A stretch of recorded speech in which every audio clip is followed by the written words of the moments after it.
नमस्कार, मैं हूं आपके साथ मयंक। आज 24 तारीख है और जंग का 25वां दिन और कहा यह जा रहा है कि डोनाल्ड ट्रंप ने कर दिया है सरेंडर और खामेनेई साहब के ईरान की हुई है बहुत बड़ी जीत। खबरें आपने देखी होगी, डोनाल्ड ट्रंप ने कह दिया है कि ईरान पर जो हमले का प्लान था वो उन्होंने फिलहाल कैंसिल कर दिया है, पोस्टपोन कर दिया है और अब जो है वो बातचीत हो रही है। ऐसे दावे कौन कर रहा है? डोनाल्ड ट्रंप कर रहे हैं, लेकिन ईरान ने साफ कर दिया है किसी तरह की कोई बातचीत नहीं हो रही है और किसी तरह का कोई सीज फायर नहीं होगा। अब सबसे बड़ा सवाल यह कि आखिर डोनाल्ड ट्रंप कैसे घुटने पे आ गए? क्यों यह कहा जा रहा है कि डोनाल्ड ट्रंप ने सरेंडर कर दिया, या डोनाल्ड ट्रंप को यह कहना पड़ गया कि हम जो है वो अभी हमले नहीं करेंगे? मैं आपको सीधा पिन पॉइंट आके 25 वजह बता रहा हूं। आज 25वां दिन है ना जंग का।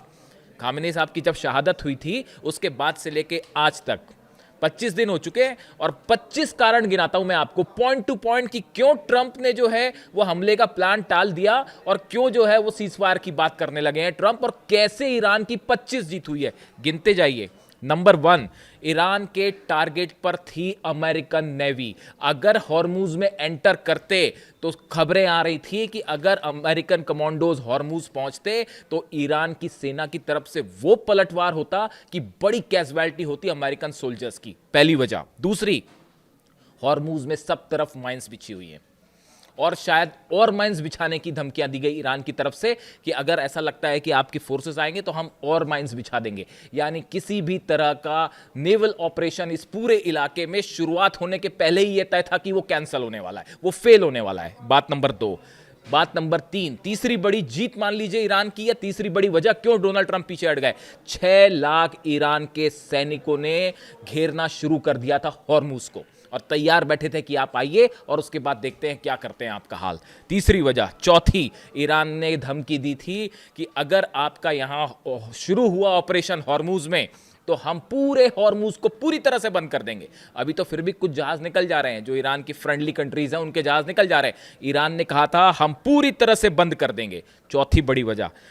पांचवी बड़ी वजह देखिए, ईरान की तरफ से साफ संदेश था अगर आप हमारे तेल के कुओं पर या हमारे गैस स्टेशन पर हमले करते हैं तो अरब के जितने तेल के कुएं हैं वो सब सुलगेंगे, सब पे खुर्रम शहर 4 और फतेह 2 बरसती।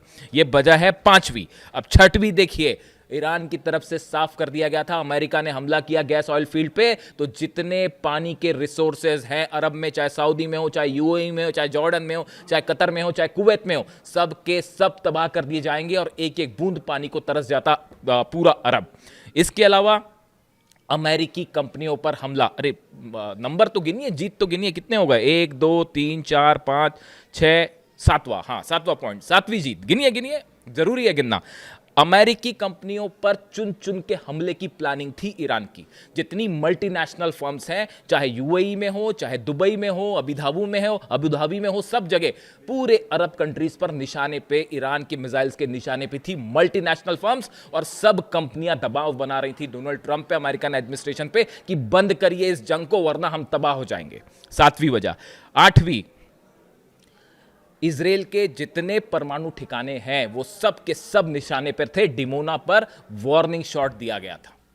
जो मिसाइल्स फायर की गई थी, 7 मिसाइल्स जो डिमोना में फायर की गई थी वो वार्निंग शॉट थी और अगली बार उस सेंटर के ऊपर मिसाइल गिरती और उसके बाद क्या होता आप अंदाज लगा दीजिए, कितना बड़ा रेडिएशन होता और कितनी बड़ी तबाही होती। 9वीं वजह, ईरान की तरफ से कहा गया था केबल के वायर्स काट दिए जाएंगे। समंदर में जो केबल के वायर्स हैं वो काट दिए जाएंगे। उसका क्या नतीजा होता? पूरा आईटी सेगमेंट, पूरे बैंक, सब कुछ इंफॉर्मेशन, डेटा सब तबाह हो जाता। 9वीं बड़ी वजह।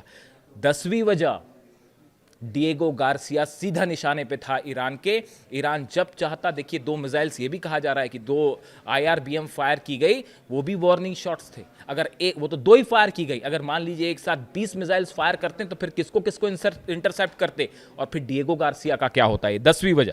11वीं वजह, लंदन और पेरिस भी निशाने पे थे। ये डर सता रहा था, नेतन्याहू खुद बोल चुके थे कि भाई ये तो लंदन और पेरिस पे भी हमला कर देंगे। वो लंदन, इंग्लैंड ने भेजी थी अपनी सबमरीन, जो उसको लेकर बड़ा भयंकर गुस्सा था ईरान की सेना में।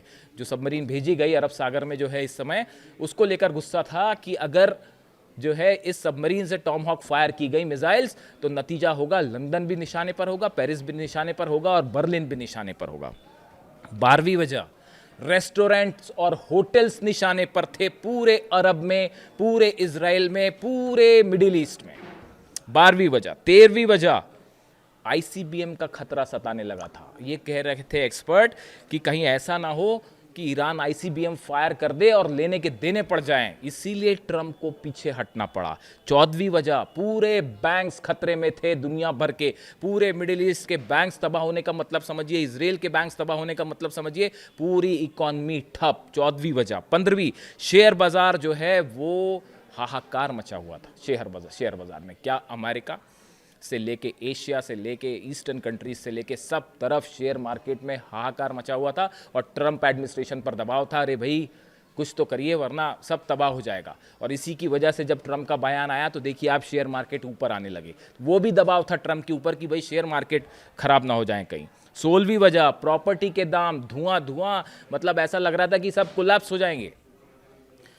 दुबई में, सऊदी में, जितने मिडिल ईस्ट कंट्रीज हैं, अरेबियन कंट्रीज हैं, सब जगह प्रॉपर्टी के दाम कोलैप्स होने शुरू हो गए थे और ऐसा लग रहा था कि ये तो बिल्कुल मिट्टी के भाव आ जाएंगे।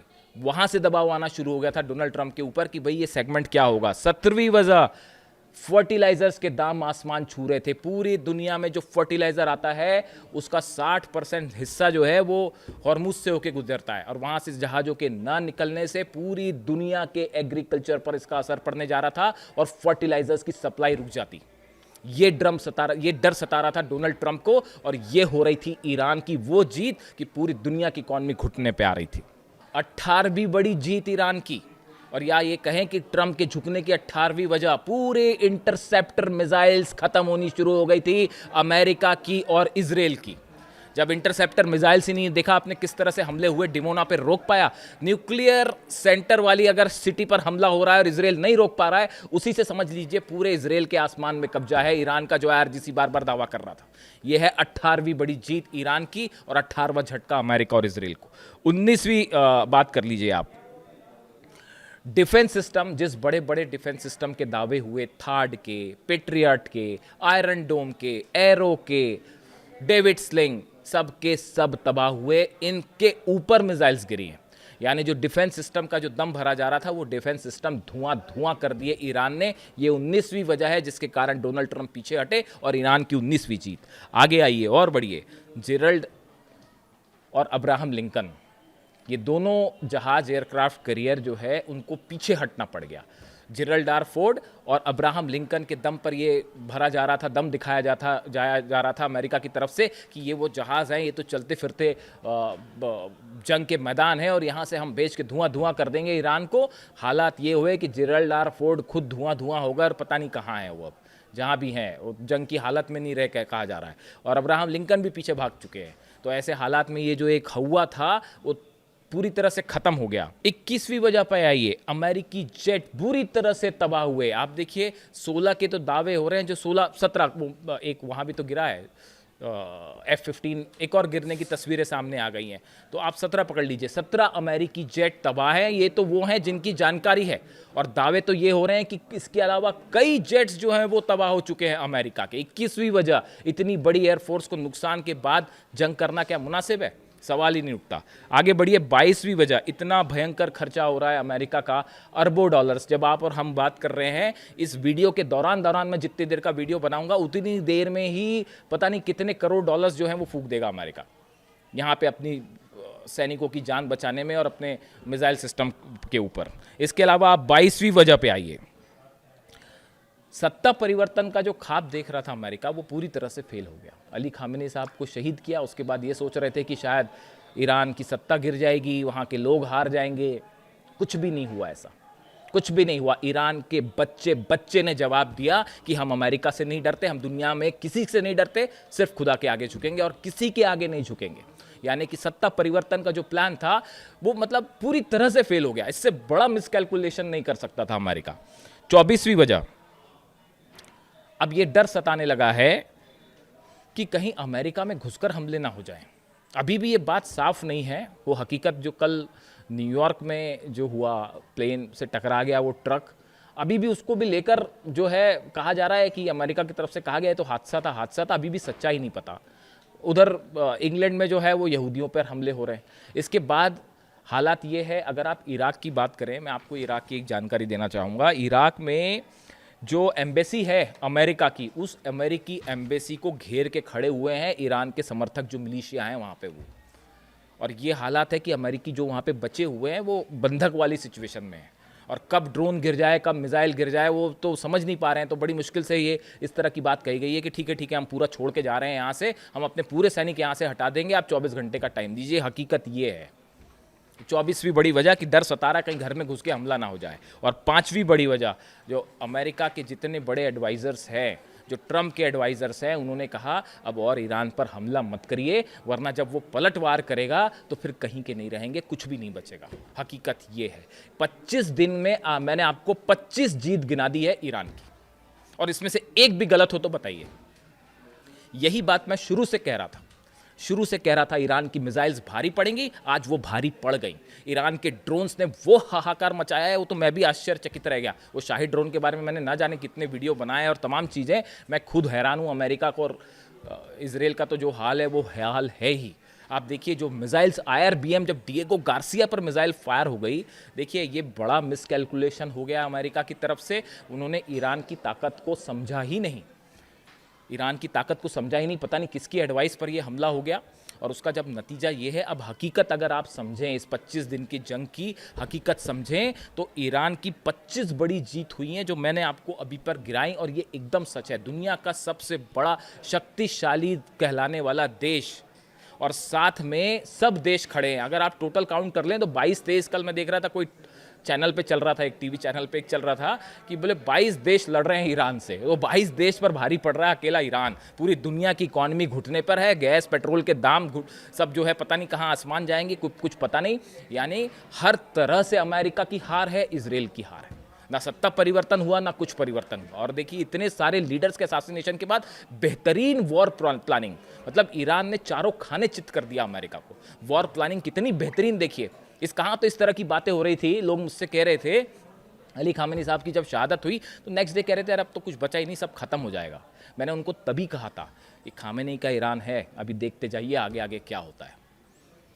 और वही साबित हुआ। आज देखिए, मैंने एक वीडियो में कहा भी था कि देखिए खामेनी साहब, आपका ईरान शान से जीत रहा है। और आज मैं फिर कहना चाहूँगा यही बात कि देखिए खामेनी साहब, आपका ईरान शान से जीत गया है और घुटनों पे है अमेरिका और इजराइल। क्या कहा जाए अब। और आप देखिए अभी, लेकिन इसमें बड़ी सारी चीज़ें हैं, तमाम तरह के दावे आप देखेंगे कि बैकडोर से जो है वो बातें हो रही थी। और कई देश, ये बात सच है कि कई देश मीडिएशन की कोशिश कर रहे थे, ईरान को रोकने की कोशिश कर रहे थे। कई देश शामिल थे, तुर्की भी शामिल था, इजिप्ट भी शामिल था, कतर भी शामिल, कई सारे देशों ने इस तरह की कोशिश की। ईरान ने सबकी बात ठुकरा दी। अब सवाल यह है कि आगे क्या, ये बातचीत वाली बात में कितना दम है। आपको जल्दबाजी में कुछ कंक्लूड करने की ज़रूरत नहीं है। डोनाल्ड ट्रंप की बात, वो अपनी बात से कब पलट जाएं, कोई भरोसा नहीं है। शेयर मार्केट अब ऊपर हो रहा है, हो सकता है सिर्फ इसीलिए बयान दिया हो कि शेयर मार्केट जो है कुछ समझ जाएं, आर्थिक नुकसान हो रहा है वो कुछ समझ जाएं। क्योंकि अमेरिका में तो हर पॉलिसी शेयर बाज़ार और इसी के हिसाब से चलती है, जो कैपिटलिज्म है। तो ईरान की तरफ से स्टैंड अभी भी यही है कि आपने हमारे सुप्रीम लीडर को शहीद किया, आपने यहाँ पे छोटे छोटे मासूम बच्चों का कत्ल किया। अब आप नतीजा भुगतिए, या तो हम जीतेंगे और या फिर शहीद होंगे। किसी तरह का ना सीज फायर, ना कोई कॉम्प्रोमाइज़। इसके बीच में डोनाल्ड ट्रंप के दावे हैं। अब आप आगे आगे देखते हैं होता है क्या। अभी कुछ कंक्लूड करने की ज़रूरत नहीं है कि ये मामला किस तरफ जा रहा है। तमाम तरह के दावे आपको देखने को मिलेंगे। ईरान की तरफ से स्टैंड साफ है, जंग नहीं रुकेगी, और ये तभी रुकेगी जब ईरान की पूरी तरह से जीत हो जाएगी। और 25 दिन में 25 जीत। और अब तो सवाल ये है कि डोनाल्ड ट्रंप तो भाग खड़े हुए भाई। अब ऐसी स्थिति में नेतन्याहू का क्या होगा, इजराइल का क्या होगा, इजराइल को कौन बचाएगा। अगर ये अमेरिका अपना साजो सामान लेके निकलता बना, तो फिर ईरान के गुस्से से इजराइल को कौन बचाएगा। इस सवाल के साथ मैं छोड़ जाता हूँ आपको, अगला अपडेट फिर लेके आऊँगा। Thank you so much.